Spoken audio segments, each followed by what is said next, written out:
Boa noite a todos. Sejam todos bem-vindos nessa casa de luz e paz. Sintam-se abraçados, apesar de que a gente pode agora, se abraçar, sintam-se abraçados e acolhidos. Para a gente iniciar então a nossa reflexão dessa noite, eu trouxe uma mensagem desse livro que eu gosto muito, que se chama Pão Nosso, que ele foi ditado por Emmanuel a Chico Xavier. E a mensagem que eu escolhi se chama Em Preparação. Traduziremos o Evangelho em todas as línguas, em todas as culturas, exaltando-lhe a grandeza, destacando-lhe a sublimidade, semeando-lhe a poesia, comentando-lhe a verdade, interpretando-lhe as lições, impondo-nos ao raciocínio, aprimorando o coração e reformando a inteligência, renovando leis, aperfeiçoando costumes, aclareando caminhos. Mas virá o momento em que a boa nova deve ser impressa em nós mesmos, nos refolhos da mente, nos recessos do peito, através das palavras e das ações. Dois princípios e ideais, as aspirações e das esperanças, dos gestos e dos pensamentos. Porque, em verdade, se o céu nos permite espalhar-lhe a divina mensagem no mundo, um dia exigirá que nos convertemos em traduções vivas do Evangelho na Terra. Que assim seja.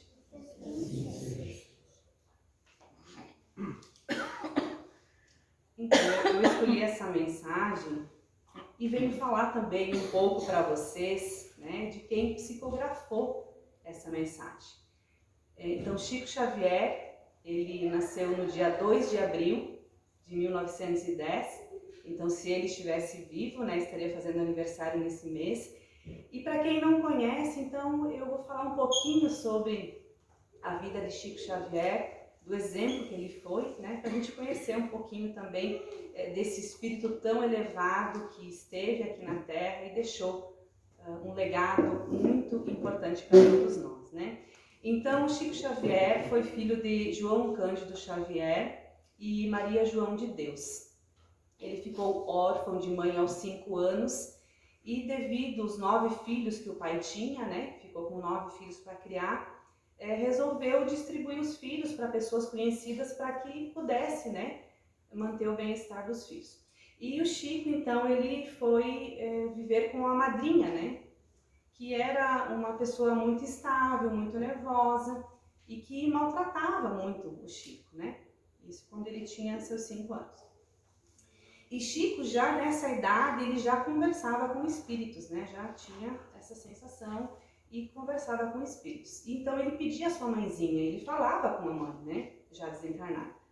E a mãe prometeu a ele que enviaria um anjo, um novo anjo, uma nova pessoa que fosse cuidá-los, deles e também dos irmãos, Então, mais tarde, o pai Chico se casa, E essa madrasta, ou boadrasta, como a gente gosta de dizer, reúne os 9 filhos, inclusive o Chico, e eles têm mais 5 filhos também depois, E o Chico continuava tendo, aqueles sonhos, aquelas sensações, aquelas visões, e para ele isso era muito difícil, Então, o que o pai faz? Leva o Chico até a igreja para falar com o vigário, para tentar entender o que está acontecendo com esse menino, E o vigário, então, acha que ele está lendo coisas estranhas, então proíbe o pai de deixar ele ler jornais, revista, qualquer coisa nesse sentido, E diz claramente para ele que morreu, acabou, não existe, Essa coisa de vida depois da morte, E então o Chico recebe, a presença da mãe dele, a mãe conversa com ele, diz para ele, você tem que ser simpático, para que as pessoas também gostem de ti, E mais tarde, então, depois de várias experiências difíceis que ele teve, a mãe diz para ele assim, ó, se você sonhar com algo ou receber uma mensagem de alguém, se for boa, use para você, né? Mas não fale para as outras pessoas ficarem duvidando, né, de você e criando essa antipatia, né? Depois de um período de 7 anos, mais ou menos, Chico não viu mais a mãe, não conversou com a mãe, né, em espírito, mas ele, pelo pai, era levado à igreja, comungava, participava de procissões, fazia todo o seu trabalho, né, dentro daquela norma que ele vivia na igreja católica, né? E aí, mais tarde, depois de um bom período, né, desse período de 7 anos, e já crescido, com os irmãos já crescidos também, uma das irmãs dele passa mal, né? Tem uma espécie de uma obsessão, digamos assim, né? E fazia-se de tudo e não resolvia-se o problema. Apesar de que a medicina na época também, né, não era tão avançada como é hoje. Mas, em final, né, em função dessa irmã, né, é convidado um casal de espíritas para vir na sua casa, atender a sua irmã e tentar resolver, né, ajudar com aquele problema que ela estava vivendo, né? Então, nessa data, em 1927, então, acontece a primeira sessão espírita na casa de Chico Xavier, né? E nessa situação, nesse dia onde que a irmã passa mal e esse casal vem até a casa de Chico, a mãe retorna, né? E mostra para ele justamente esses 2 livros, o Evangelho segundo o Espiritismo e o Livro dos Espíritos, né? E a mãe deixa claro para ele, né, que esses 2 livros são o quê? São realmente 2 tesouros, né? E é por isso que a gente hoje também vai estudá-lo, né, depois da nossa fala. Então, a mãe deixa claro, né, da importância dele estudar esse livro para que ele aprenda, né, a ser cristão, a evoluir, a cumprir a tarefa que ele estava, né, traçado para a sua vida. Falando um pouco mais então dos livros, né, de Chico, que são muitos, o primeiro livro que ele escreveu então é Parnaso de Além Túmulo. É um livro composto de 256 poesias, né, lindas, maravilhosas, inclusive a gente tem na biblioteca se alguém quiser conhecer, né? E de 1932, quando ele publicou, a 1950, ele já tinha psicografado mais de 50 livros, né? E em toda a sua trajetória, né, depois ele muda para Uberaba e começa a trabalhar na Comunhão Espírita Cristã. E no total da sua psicografia, né, foram editados 451 livros, né? E desses 451 livros, meus irmãos, que foram traduzidos para vários países, nenhum real ficou para ele. Toda a verba arrecadada com os livros foi doada, né, a instituições espíritas, né, a editoras espíritas que auxiliaram na divulgação da doutrina, né? E então, né, encerrando toda a sua trajetória, né, também de cartas que ele escreveu de pessoas queridas que desencarnaram e deixaram a família, né, muito triste, então foram muitas cartas também que ele escreveu, além dos livros, né? E em 30 de junho de 2002, então ele teve uma parada cardíaca, né, no seu quarto, na sua casa, né, e foi encontrado pelo seu filho adotivo, né, que ele tinha um filho adotivo, e retornou então à pátria espiritual, deixando um legado de 451 livros para a gente conhecer, né, e se elevar também como espíritos, né. E uma das frases, que foram muitas que ele falou, né, eu trouxe uma que eu achei mais interessante, né, para a gente refletir durante essa semana, que diz assim: a felicidade não entra em portas trancadas. Né? Então, que a gente se abra para a felicidade, para que ela faça parte da nossa vida. Então, queridos irmãos, fazendo aquilo que a mãe de Chico falou, né? Estudar esses livros maravilhosos, é o que a gente vai fazer nessa noite, né? Então, a gente vai fazer o fechamento, então, do capítulo 16, que a gente já vem falando dele, e hoje a gente vai fazer então o encerramento desse capítulo, né? E o que diz esse capítulo 16 do Evangelho segundo o Espiritismo? Ele fala sobre não se pode servir a Deus e a Mamon. Então Deus, nosso Pai Todo-Poderoso, que tudo fez, que se tudo o que existe na Terra é obra dele, inclusive nós, né? E Mamon, o que é Mamon? São aquelas coisas que são exclusivamente da Terra, aquelas coisas que são exclusivamente materiais, que muitas vezes nós nos apegamos e esquecemos de Deus, né? Então a gente vai falar também da parábola do mal rico e essa questão do desprendimento dos bens terrenos, para a gente entender realmente, né, o que os bens terrenos fazem de diferença nessa nossa estada nesse planeta, né? O real significado disso tudo, tá? Então, vamos lembrar da parábola então do mal rico, que está em Lucas, no capítulo 16, 19 a 31. Tá? Esse texto também está no Evangelho segundo o Espiritismo e na Bíblia, né? Então, Jesus diz assim: havia um homem rico que vestia púrpura e linho e se tratava magnificamente todos os dias. Havia também um pobre, chamado Lázaro, coberto de chagas, que comia as migalhas que caíam da mesa do rico. Lázaro morreu e foi levado pelos anjos para o seio de Abraão. O rico também morreu e teve por sepulcro o inferno. Quando se achava nos tormentos, o rico viu de longe Abraão e Lázaro, exclamou: Pai Abraão, tem piedade e manda Lázaro me socorrer, pois sofro horrível tormento. Abraão lhe respondeu: existe um grande abismo entre nós e vós. Os que queiram passar daqui para ali não o podem. E ninguém pode passar daí onde estás para aqui. Então, queridos irmãos, a julgar esta parábola, a princípio ela parece bastante estranha, né? Mas como ela foi escrita, né? Toda a Bíblia foi escrita há muito tempo atrás. E essa história se passou, né, através da fala de pessoa para pessoa, né? Muitas vezes os significados eles são distorcidos. Então cabe a nós hoje, né, interpretar de uma forma mais clara o que ela quer nos trazer, né? Então, o que devemos entender pelo inferno, né, que a parábola quer nos trazer, né?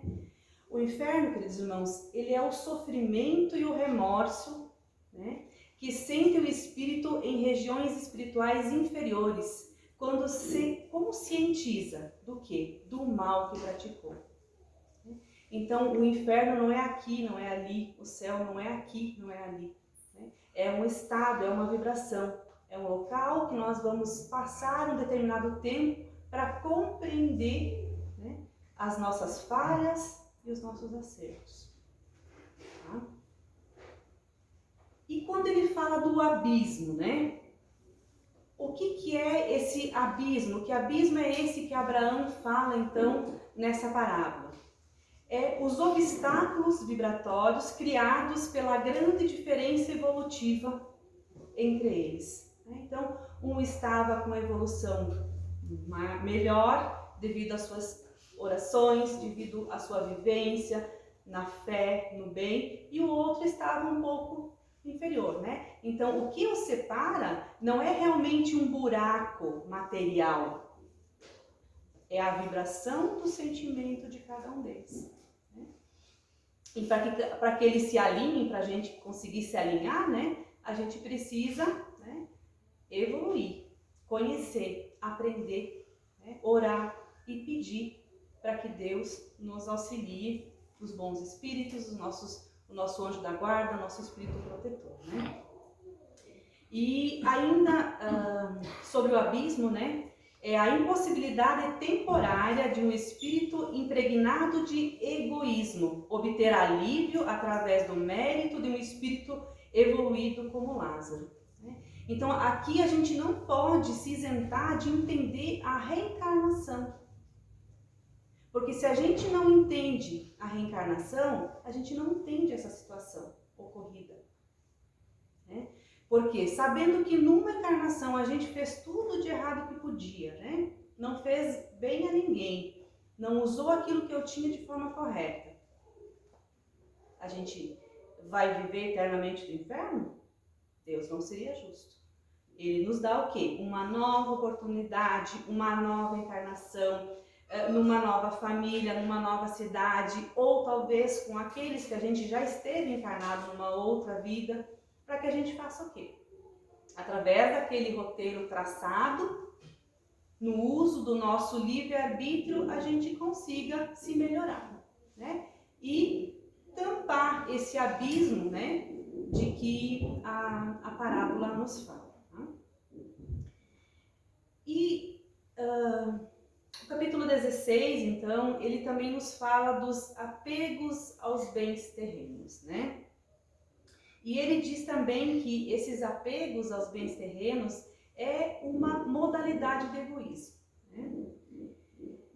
Constitui um dos mais fortes obstáculos ao nosso adiantamento moral e espiritual. Né?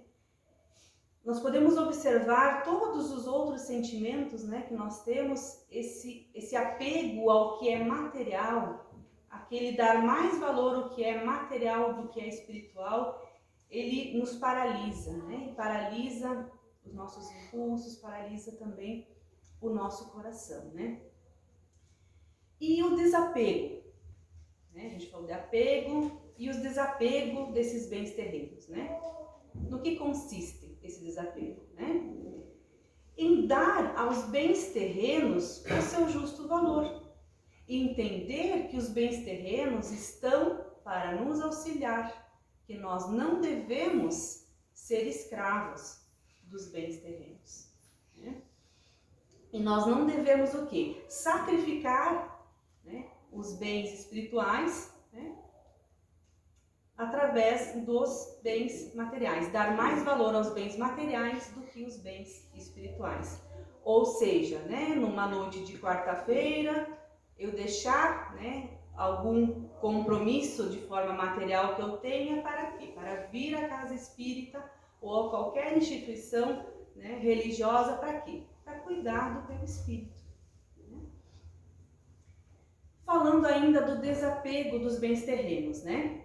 É saber sacrificá-lo quando necessário e não reclamar ao perdê-los. Né? Então, quando necessário, devemos utilizar. E muitas vezes, né, acontece na trajetória da vida, nas nossas escolhas, nos nossos erros e também nos nossos acertos, que a gente acaba perdendo, né, parte desses bens. Né? Então a gente tem que compreender que também existe aí um ensinamento de Deus para cada um de nós. Né? E principalmente, queridos irmãos, não usar, né, esses bens terrenos em benefício somente nosso. Só usá-los apenas ao benefício próprio, né? Mas também usá-lo em benefício dos outros. Ou seja, de repente assim, eu, né, gostei muito de um sapato que eu vi na loja, mas tem sapato de 3 cores, né? Um vermelho, um preto e um bege. Né? E eu tive vontade de comprar os 3 sapatos. Será que eu preciso dos 3 sapatos? Né? Se eu compro 2 e o valor do sapato, eu compro uma cesta básica para auxiliar alguém que precisa. Tá? E quando a gente fala em bens terrenos, quando a gente fala do uso da riqueza, muitas vezes a gente interpreta de forma errada. Né? Achando que a gente não deve desfrutar dos bens terrenos. Devemos sim. Nós somos seres que estão encarnados e que depende de tudo que está aí, que foi dado por Deus, para que a gente sobreviva. Né? Mas ele deixa claro aqui que o supérfluo é que é o errado. Né? E o despojar-se dos bens terrenos, né, também é muitas vezes mal compreendido. Né? Então, larga tudo que você tem, vende tudo que você tem e me segue. É estranho? É difícil imaginar.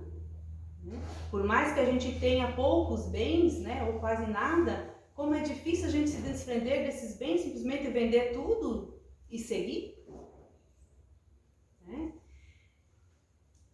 nós fazermos isso, o que a gente vai se tornar? Né? Vai se tornar um mendigo. E vai se tornar o quê? Um peso para a sociedade. Se eu tenho saúde, sou saudável, posso trabalhar, posso me sustentar e me conduzir de uma forma em que eu consiga estar bem, a minha família, né, aqueles que me são caros, porque a gente tem a nossa responsabilidade, mas também eu tenho que pensar no meu próximo que talvez não tenha o mesmo privilégio que eu, que de alguma forma eu possa estar auxiliando, né? Então, a riqueza, queridos irmãos, ela também é uma,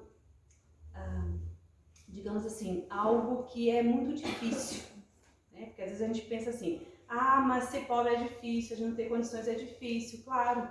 Mas a riqueza também é uma prova muito difícil, né? Porque quando a gente possui a riqueza, a gente acaba esquecendo desses detalhes, né? E da verdadeira essência de cada um de nós, que é espiritual. E se preocupa tanto em preservar aquilo que é, né, a sua riqueza, os seus bens, e acaba esquecendo, né, daquilo que é espiritual. Então, é também uma prova muito, muito difícil, né? E falando sobre eximir-se também, né, da questão da riqueza, a riqueza ela pode proporcionar, digamos assim, né, através de uma empresa que contrate várias pessoas, o bem-estar de várias famílias. Então, simplesmente, eu não quero, né, cuidar da riqueza que a minha família me passou, por exemplo, né, dizendo, não, eu vou seguir aquilo que a Bíblia disse, que eu tenho que deixar tudo, né, e seguir a Deus. E aí eu deixo de fazer o quê? A caridade, né, de dar oportunidade de emprego para muitos pais, muitas mães de família que precisam desse ganho para sustentar suas famílias, né? Então, simplesmente rejeitar também a riqueza também é um erro, né? Então, precisamos sim utilizar os benefícios dessa riqueza, mas utilizar, né, de forma justa, né?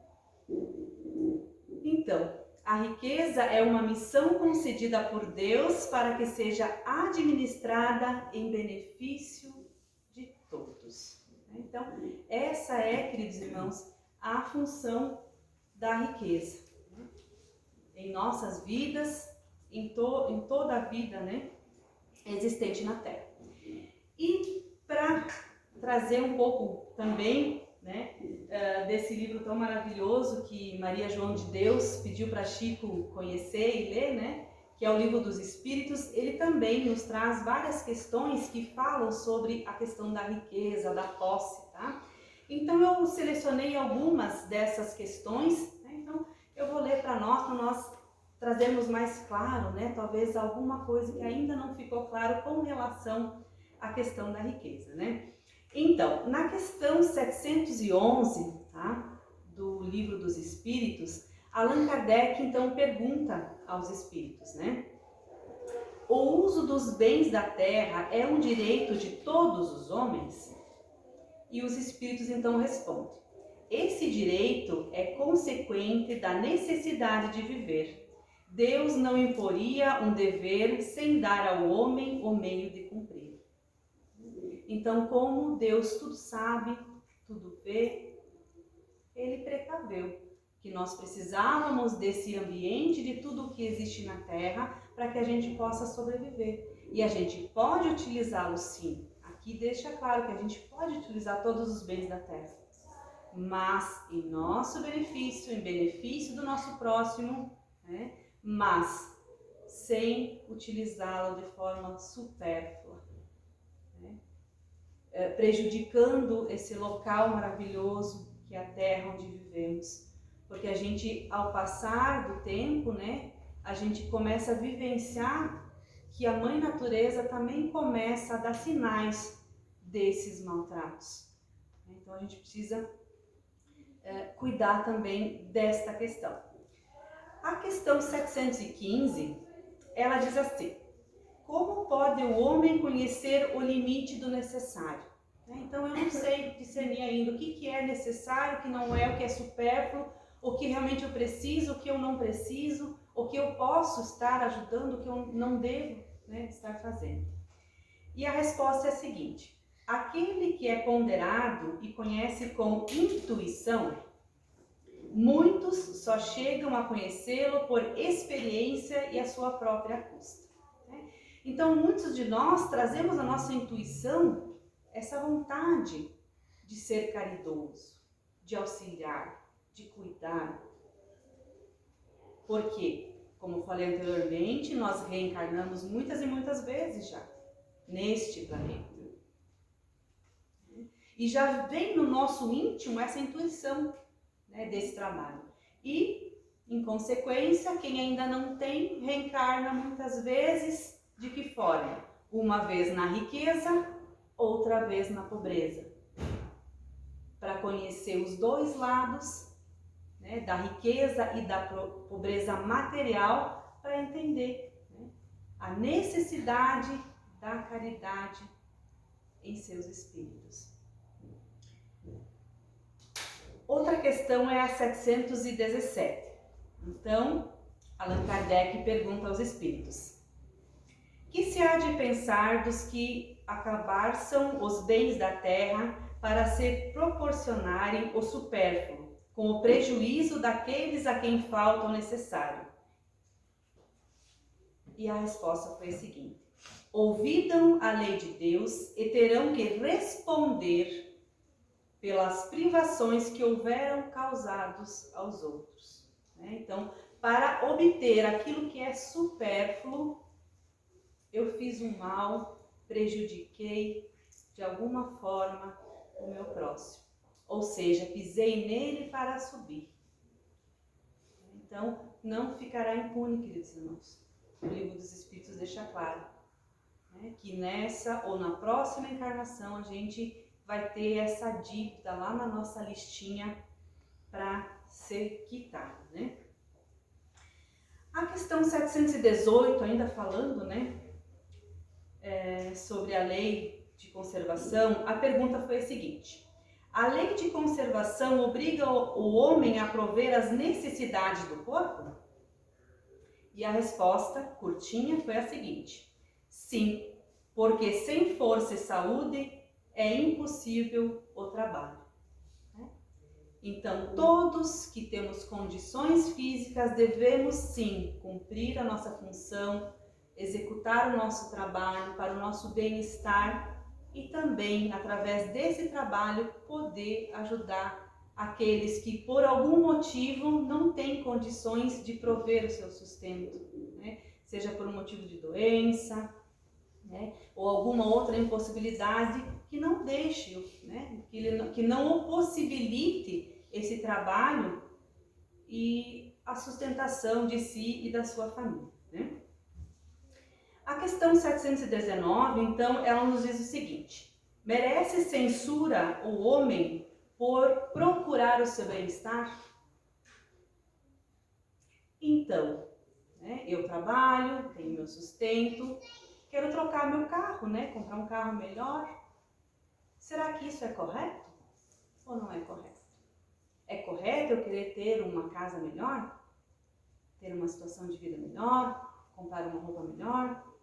Né? É mais ou menos essa a pergunta que Allan Kardec fez, né?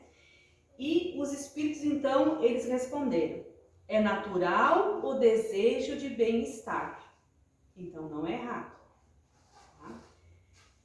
Deus só proíbe o abuso. Então, queridos irmãos, tudo está disponível para que a gente utilize, né? Precisamos, podemos, devemos ter o nosso bem-estar. Não é errado, né? Porque muitas vezes quando você pensa que o rico vai para o inferno, né, a gente pensa, poxa vida, né? Será que ele não vai ter oportunidade? Não. Mas ele tem que o quê? Não abusar, né, desse bem-estar que ele tem. Ele poder dar o bem-estar para si, para aqueles que são caros, aqueles que são da sua responsabilidade, da sua família, mas também estender àqueles mais necessitados que não têm essa mesma condição, né? E então a última questão do Livro dos Espíritos, né, para a gente refletir, é a questão 900, né? Então a questão 900 diz o seguinte: aquele que incessantemente acumula haveres, sem fazer o bem a quem quer que seja, achar a desculpa que valha na circunstância de acumular com o fito de maior soma, legar aos seus herdeiros.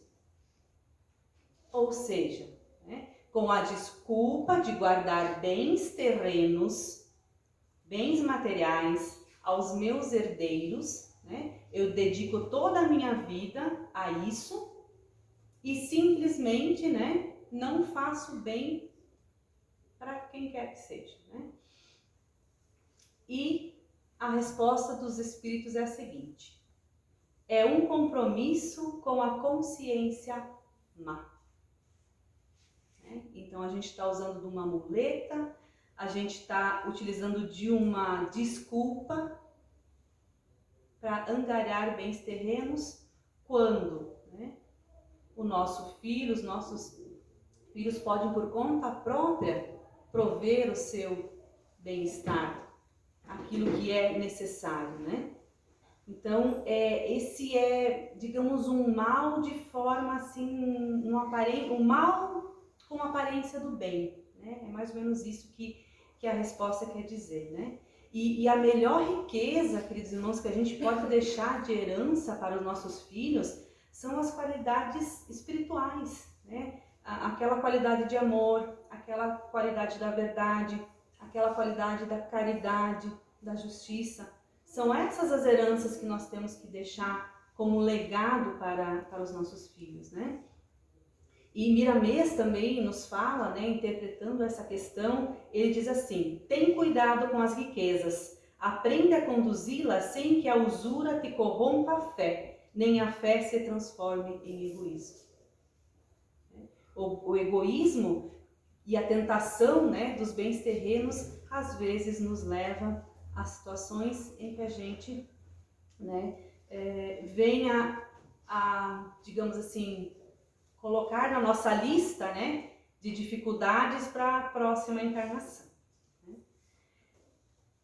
Então, meus queridos, eu espero ter conseguido, orientar vocês com relação a essa questão da riqueza, da pobreza, dos bens materiais, dos bens terrenos, que são muito importantes sim, para todos nós.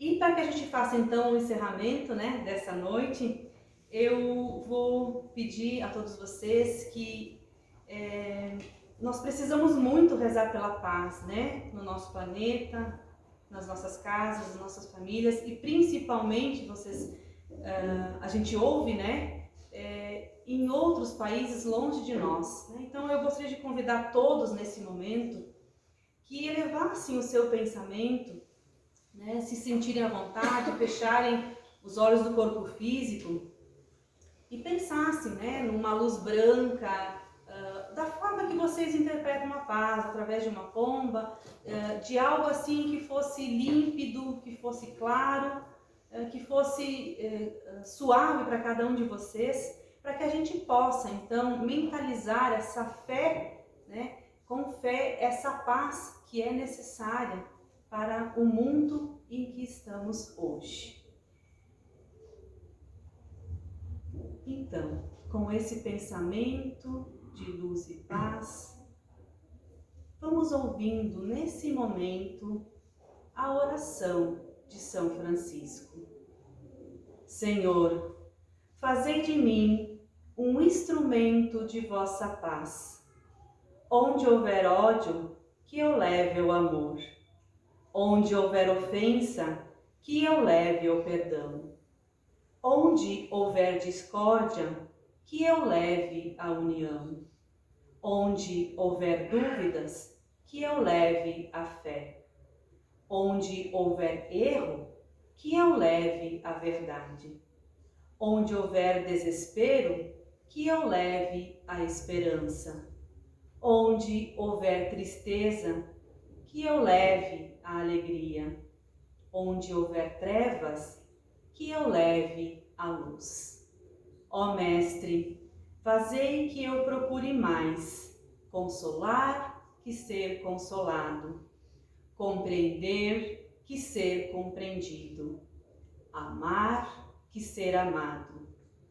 Pois é dando que se recebe, perdoando que se é perdoado, e morrendo que se vive para a vida eterna. Boa noite a todos, que assim seja.